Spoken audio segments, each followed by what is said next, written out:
Y este fin de semana el Instituto Nacional de Migración deportó a 81 migrantes haitianos en situación irregular.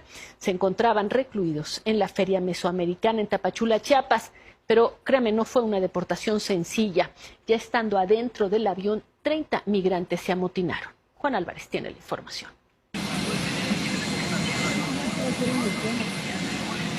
Hacia las 8 de la mañana, los haitianos ingresaron al avión y ahí al menos 30 de ellos se amotinaron.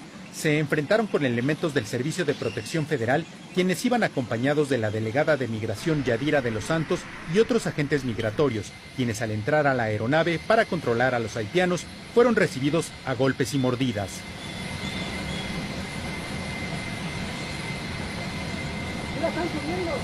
¿Cómo cuántos salieron golpeados? Como 5 más o menos, 6 de 30. Pues a la hora de controlarlos, el señor me muerde.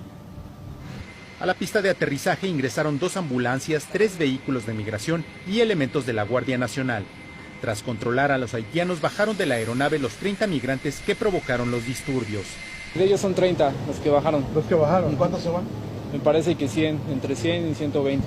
El enfrentamiento dejó un migrante herido, además de que varios agentes resultaron con mordidas, golpes y raspones. Elementos de la Guardia Nacional hicieron una valla para llevar a los belicosos hasta los vehículos de migración para trasladarlos a la estación migratoria. Es muy estresante, desafortunadamente es una situación violenta con ellos. ¿Qué reclamaban ellos? ¿Que no quieren ser deportados? No quieren ser reportados. Siempre son más los paisanos estos de Haití que son no quieren regresar muchos, entonces se huelgan, pues ya sabes, se resisten, pero pues tienen que devolverse a su país.